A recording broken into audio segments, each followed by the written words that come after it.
Hello guys, स्वागत है आपका सिटीजन जी चैनल पर। और आज आप देखने वाले हो 2014 में आई अंडररेटेड हॉरर थ्रिलर प्रिजर्वेशन का ब्रेकडाउन, जिसके राइटर और डायरेक्टर हैं क्रिस्टोफर डैनम। आप कह सकते हो कि थोड़ी सिमिलर है ईडन लेक से, लेकिन क्या उतनी बेस्ट है ये आपको वीडियो देखकर पता चल जाएगा। तो ज़्यादा देर ना करते हुए जल्दी से स्टोरी स्टार्ट करते हैं।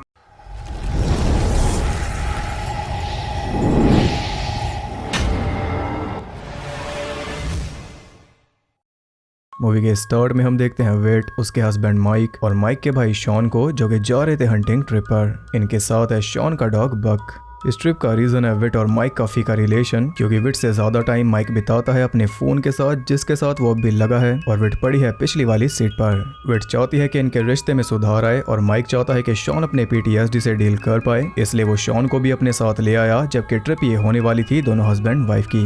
विट के लिए तो ये ट्रिप पहले से ही वेस्ट है। अब क्योंकि ये एक ब्रूटल मूवी है, इसलिए आपको पता ही है कि ये कहाँ पर रुकेंगे, एक गैस स्टेशन पर। वहाँ भी माइक अपने फ़ोन पर ही लगा हुआ था, और हम देख पाते हैं कि किसी जिंदा जानवर को एक पन्नी में कैद करके वहाँ लटका रखा था। शॉन कर रहा था थोड़ी शॉपिंग, इतने में विट चली जाती है बाथरूम में प्रेगनेंसी टेस्ट करने। इसके बाद वो तीनों पहुंच जाते हैं अपनी मंजिल नेचर प्रिजर्वेशन में, लेकिन वो बंद था। फिर भी वो जबरदस्ती अंदर घुस गए, क्योंकि ये दोनों भाई यहाँ पर आया करते थे बचपन में। बचपन से अब तक कुछ बदला ही नहीं। शॉन के पास वही पुरानी राइफल थी इनके डैड वाली, जबकि माइक के पास थी एडवांस राइफल। शॉन थोड़ा ओल्ड स्कूल टाइप हंटर है, जबकि माइक है पूरा मॉडर्न, उसका सहारा है सिर्फ टेक्नोलॉजी। उसने बक के कॉलर में एक ट्रैकर लगा दिया, ताकि अपने फोन के जरिए वो उसे ट्रैक कर पाए, क्योंकि अब बक ढूंढेगा हिरन को और ये करेंगे उसका पीछा। आगे बढ़ते हुए वो काफी तोड़फोड़ भी करते चल रहे थे। माइक बिना वजह के ही बॉटल तोड़ रहा था, क्योंकि ये जगह बंद है, लेकिन उन्होंने ये ध्यान नहीं दिया कि वहाँ पर जूतों का पूरा ढेर लगा हुआ था। खैर, आगे बढ़ते हुए शॉन पेड़ों पर स्प्रे पेंट करता चल रहा था, ताकि वापस आते वक्त रास्ता ना भटके। साथ में वो ट्रैप भी सेट कर रहे थे, और उसमें भी माइक मॉडर्न है, वो एक ट्रैप पहले से लेकर आया था। ऐसे ही मस्ती मजाक करते हुए वो पहुंच गए हंटिंग टावर तक। सबसे पहले एम लिया विट ने, लेकिन वो हिचकिचा गई। वो और पास जाकर एम करती है, लेकिन गोली चलाने की हिम्मत उसमें नहीं थी। तब उसकी हेल्प करता है शॉन हिरन को मारकर। इसके बाद वो उसकी चीर फाड़ में लग गया, क्योंकि यही इनका डिनर है, लेकिन सिर्फ दोनों भाइयों का, क्योंकि विट है वेगन। हालांकि चीर फाड़ से उसे कोई प्रॉब्लम नहीं है, क्योंकि वो मेडिकल स्कूल में काम कर चुकी है। अब यहाँ से शॉन एक काम की बात बताता है कि भालू मारता है क्योंकि उसे बचाव करना है, शेर मारता है क्योंकि उसे खाना चाहिए, लेकिन इंसान इकलौता ऐसा जानवर है जो मारता है क्योंकि उसे फन चाहिए। अब काम की बात तो बता रहा है, लेकिन ये भी उन्हीं में से एक है। खैर, थोड़ा टाइम अकेले बिताने के लिए विट और माइक चले जाते हैं लेक में नहाने। वहाँ विट बच्चों के बारे में बात करती है, तो माइक बात पलट देता है, क्योंकि उसे बच्चे नहीं चाहिए। उसे शॉन की चिंता ज्यादा है, क्योंकि शॉन की लाइफ में क्या चल रहा है वो कोई भी नहीं जानता। अभी जॉब पे लगा था, और लगते ही उसे निकाल दिया गया, क्योंकि जॉब पर वो पहुंचा नशे में। यही बात विट को पसंद नहीं आती, क्योंकि माइक को शॉन की तो परवाह है, लेकिन उसकी नहीं। आज वो अपनी सारी शिकायतें करने वाली थी कि तभी उसका फोन बज गया, और वो तो चल दिया। लेकिन हम देखते हैं कि कोई छुप कर विट को देख रहा है। रात को शॉन माइक का ट्रैकर उसे वापस कर देता है, तो वो उसे लगा देता है विट के गले में। इसके बाद वो बिजी हो जाता है अपने फोन पर, और शॉन हो जाता है पूरी तरह ड्रंक। माइक थोड़ा दूर जाके बात कर रहा था कि तभी वहाँ कोई आ गया, और वो था बक। यहाँ वो बक के साथ सेल्फी लेता है, और हम देख पाते हैं कि पीछे कोई खड़ा है। इधर ये दोनों आपस में गेम खेल रहे थे, जो थोड़ा एक्सट्रीम रूप लेने वाला था, कि तभी माइक वहाँ आ गया और सभी सोने चल दिए। माइक और विट एक ही टेंट में थे, और शॉन बाहर बैठा हुआ उन्हें देख रहा था। विट आराम से गाने सुनते हुए सो जाती है, लेकिन सुबह जब उसकी आंख खुलती है तो उनके ऊपर से टेंट गायब था, और उसके माथे पर बना हुआ था एक्स। वो जल्दी से माइक को जगाती है, तो उसके माथे पर भी सेम निशान था, और साथ में उनका सारा सामान गायब है, चाहे खाना हो या फिर गन्स या फिर जूते। माइक समझ गया कि ये शॉन का काम है, क्योंकि वो भी गायब है, लेकिन वो तो वहीं पर था, और उसके माथे पर भी एक्स है, यानी कि अब ये तीनों ही शिकार हैं। शॉन बताता है कि वो 3 लोग थे, क्योंकि 3 तरह के फुटप्रिंट्स ये देख पा रहा है, और उनके जरिए ये उन तक पहुंच सकते हैं। लेकिन माइक को ये सब लग रहा है बकवास। उसे अब भी शॉन पर ही शक है कि वो उठा कैसे नहीं जब ये सब हो रहा था। वो कहता कि मैं बहुत ज्यादा ड्रंक था, लेकिन माइक को फिर भी विश्वास नहीं हुआ। उसे चाहिए था अपना फोन। उसे लग रहा है कि ये शॉन का कोई मजाक है, लेकिन शॉन खुद बहुत सीरियस है, क्योंकि उसका डॉग भी गायब है। अब यहाँ बहस करने का तो कोई फायदा नहीं, इन्हें जल्दी से जाना पड़ेगा कार तक, तभी कुछ हो पाएगा।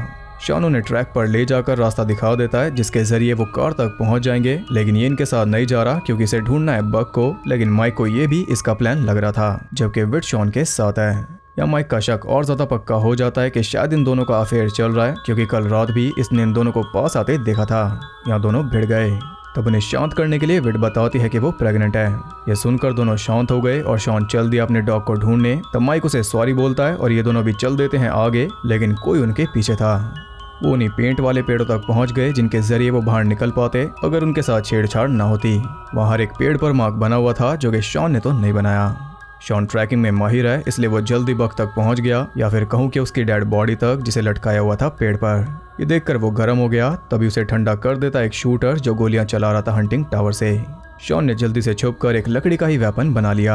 इसके बाद चोरी छुपे वो पहुंच गया टावर तक और बड़ी शांति से उसने किलर को स्टैब कर दिया पैर में। किलर पूरी तरह काबू में आ चुका था, इसलिए शॉन गन उठाता है, लेकिन उसमें गोली थी नहीं। अब इतने में वो रीलोड करता, किलर उसे पेट में स्टैब करके जान से मार देता है। इसके बाद उसकी वीडियो भी बनाता है माइक के फोन से। इधर ये दोनों थक हार कर बैठ गए थे क्योंकि विट की हालत खराब थी। उसे पानी चाहिए था और तभी माइक को देख गई पानी की बॉटल्स, वो भी पेड़ पर लटकी हुई। इससे साफ समझ आता है कि किलर इनके साथ खेल रहा है। माइक जल्दी से एक बॉटल उतार कर पानी पी लेता है और बाकी वो ला रहा था विट के लिए, लेकिन उसने नीचे ध्यान नहीं दिया, इसलिए वो फंस गया अपने ट्रैप में। अब उसकी हालत विट से ज्यादा खराब है। खैर ऐसे आगे बढ़ते हुए वो पहुंच जाते हैं रेंजर स्टेशन तक। अंदर फोन था जो काम का नहीं था, लेकिन वॉकी थे जो काम आ जाते अगर कोई रिस्पॉन्स मिलता। वहाँ वेट माइक को फर्स्ट एड देती है और इसके बाद मैप से देखकर पूरा रास्ता लिख लेती है अपने हाथ पर। सीधे रास्ते से ये नहीं जाएंगे क्योंकि ये जानते हैं कि ये किलर का गेम है, लेकिन लंबे रास्ते से भी ये नहीं जा सकते क्योंकि माइक चढ़ाई कर नहीं सकता, इसलिए वेट को ही जाना होगा अकेले। इसे कार तक जाकर हेल्प लानी होगी और तब तक माइक यहीं पर वेट करेगा। ये सुनकर ही वो घबरा रही थी, लेकिन चॉइस है नहीं, या तो यहीं पर रुक कर मर जाओ या फिर कुछ कर लो। माइक उसे सब कुछ समझा देता है और वो जाने की तैयारी में थी कि तभी उन्हें आवाज आती है माइक के फोन की। वो दोनों डर के मारे वहाँ छुप गए क्योंकि किलर वहाँ आ गया था। अब इन्हें जल्दी कुछ करना होगा। माइक कहता है कि मैं किलर का ध्यान भटकाऊंगा, इतने में तुम भाग जाना, मैं पीछे पीछे आ रहा हूँ। और फिर तो विंडो से निकलकर भाग जाती है, लेकिन दरवाजा खोलने पर माइक को मिलता है अपने भाई का डॉग टैग, यानी कि वो तो मर चुका। अब माइक भी गर्म हो चुका था, लेकिन किलर उसे भी ठंडा कर देता है गोली चलाकर, और गोली उसने मारी साइड में। तभी माइक भाग जाता है और भागकर वो पहुंच जाता है एक पोर्टेबल टॉयलेट में। उसे लग रहा था कि वो सेफ है, तभी किलर ने अंदर ही चाकू घुसाने स्टार्ट कर दिए। वो किसी तरह ऊपर से निकला और उसने पीछे से किलर पर अटैक किया। ऐसी हाथापाई में गोली चल गई जो लग गई किलर के पैर पर, लेकिन ये किलर दूसरा है। जिसने शॉन को मारा वो दूसरा था। माइक को लगा कि वो मर गया, इसलिए वो चुपचाप जा रहा था, तभी तीसरे किलर ने उसे गोली मार दी। शॉन का अंदाजा एकदम सही था, ये सच में 3 है। उधर विट ने हिम्मत करके पहाड़ भी चढ़ लिया। वो माइक के साथ कांटेक्ट करती है, लेकिन माइक तो गिन रहा था अपनी आखिरी सांसें। मरने से पहले वो कहता है किल देम ऑल। वो काफी थक गया था, उसे सोना था, इसलिए विट उसे लोरी सुनाती है और वो हमेशा के लिए सो जाता है। किलर ये भी रिकॉर्ड कर रहा था। दोनों भाई की लाशें एक साथ पड़ी हैं गार्बेज बॉक्स में। क्या सोचकर ये ट्रिप पर आए थे और क्या हो गया। यहाँ हम देख पाते हैं कि किलर्स 3 बच्चे हैं और अब वो चल दिए विट को मारने। कुछ ही देर में वो विट तक पहुंच गए क्योंकि उसके गले में है ट्रैकर। ये समझ आते ही वो ट्रैकर निकाल कर फेंक देती है और यहाँ शुरू होता है चेस। जान बचाने के चक्कर में वो गिर जाती है और उसका सर लगता है सीधा एक पत्थर पर। अचानक ही उसकी पूरी दुनिया घूम गई। किलर भी वहाँ आ गए थे, लेकिन उसने अपनी जान बचा ली एक ड्रेनेज पाइप में छुपकर। उनके जाने के बाद वो हिम्मत करके बाहर निकल जाती है और पहुंच जाती है अपनी कार तक। शीशा तोड़ के वो अंदर बैठ गई और पहले उसने आसपास चेक किया। जब कोई नहीं दिखा तो उसने कार को हॉट वायर किया, लेकिन कार स्टार्ट नहीं हुई क्योंकि उसका भी काम किलर्स ने कर दिया। अब यहाँ से निकलने का तो कोई सीन है नहीं, इसलिए अब तरीका बदलना पड़ेगा। अप्रोच बदलनी होगी सर्वाइवल की, अपने प्रेजर्वेशन की। यहाँ उसने थोड़ा खाना और पानी लिया, इसके बाद खुद ही अपने सर पर टाँके लगाए और ये सीन बहुत ज़्यादा सही है। इसके बाद वो टूल्स लेकर चल दी क्योंकि अब वो शिकार नहीं बल्कि शिकारी है। अब ये गेम है उसका। वो तीनों लेक के किनारे बैठे थे और एक खेल रहा है डेड ट्रिगर। वो मैसेजेस के थ्रू बातें कर रहे थे और बातें ऐसी जैसे फुटबॉल खेल कर घर जाना हो। या हम समझ पाते हैं कि ये नॉर्मल बच्चे हैं, अच्छे घर बार वाले। ये कोई जंगली नहीं है या इन्हें अबैंडन नहीं किया गया। ये अच्छा स्कूल भी जाते होंगे, अच्छा पहनते भी होंगे, लेकिन लोगों को मारना इनका टाइम पास है। अब जिसके पैर में गोली लगी थी उसे जाना था, लेकिन उनका हेड उसे जाने नहीं देता क्योंकि अभी काम पूरा नहीं हुआ। उल्टा वो उसे टॉर्चर कर रहा था। थोड़ी पनिशमेंट के बाद तीनों तैयार थे, तभी उन्हें जंगल में दिखाई दी फ्लेयर। या वो तीनों फिर से बढ़ गए। फ्लेयर से पूरा रास्ता बना हुआ था जिसके जरिए विट ने एक को फंसा लिया। वो उसे जान से मार देती, लेकिन तभी वो रोने लगा, इसलिए वो भी रुक गई। लेकिन इसका फायदा उठाकर उसने निकाल ली गन, इसलिए विट ने एक ही वार में उसे जान से मार डाला। अब उसे मिल गई अपनी मॉडर्न राइफल। दूसरा बच्चा पहुंच जाता है म्यूजियम तक जहां पहले का मास्क लटका था। ये भी अंदर पहुंच जाता है और अंदर विट उसे शूट करती, उससे पहले स्प्रे करके वो बच गया। और दोनों की गन सामने सामने थी, लेकिन बाहर निकली सिर्फ विट क्योंकि पहले गोली उसकी चली। उसके फोन से वो पुलिस को कॉल कर रही थी कि तभी मैसेज आया उनके हेड का। उसे भी सबक सिखाना था, इसलिए विट ने उसे एक जगह पर बुला लिया और वहाँ शॉन के ट्रिक से उसका गला घोट दिया। विट के हाथ उसकी गन भी लग गई थी और उसके हाथ लग गया था इसका टूल, जिसके जरिए उसने विट को काबू कर लिया। वो उसे घसीट कर ले जाता एक जगह पर। वहाँ उसे बांध कर वो उसे जिंदा ही चीरने वाला था कि तभी उसके पास फोन आ गया उसकी मम्मी का। या हम उसका चेहरा भी देख पाते हैं और बात वो ऐसे कर रहा था जैसे ग्राउंड में खेल रहा हो, जबकि 2 आदमियों को मारकर एक औरत को ये जिंदा चीरने वाला है। और मम्मी कहती होगी कि मेरा बेटा तो बहुत शरीफ है, सीधा घर से स्कूल, स्कूल से ग्राउंड, फिर ग्राउंड से घर। खैर इतने में वो प्यारी बातों में बिजी था। विट फ्री होकर वहां से भाग निकली। उसके पीछे वो पहुंच जाता है प्लेग्राउंड में, जहां वो फिर से पकड़ी गई और इस बार तो वो मरी जाती कि तभी उसे याद आ गई माइक की आखिरी बात, किल देम ऑल। ऑल यानी कि ऑल। एक टूटी हुई बॉटल उसने घुसा दी उस किलर की गर्दन में और कुछ इस तरह ये दोनों गिर गए आमने सामने। मेन बात यह है कि ये बॉटल माइक ने ही तोड़ी थी आते हुए और यही जरिया बनी विट की जान बचाने का।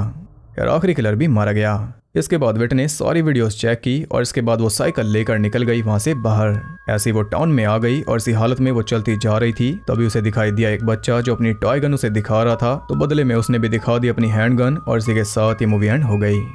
तो मूवी ईडन लेक टाइप है, लेकिन वो मूवी बहुत ज़्यादा डार्क है उसकी एंडिंग की वजह से। इसकी एंडिंग ने आपको सेटिस्फाई किया होगा, लेकिन ईडन लेक इससे ऊपर है और वो सिर्फ एंडिंग की वजह से।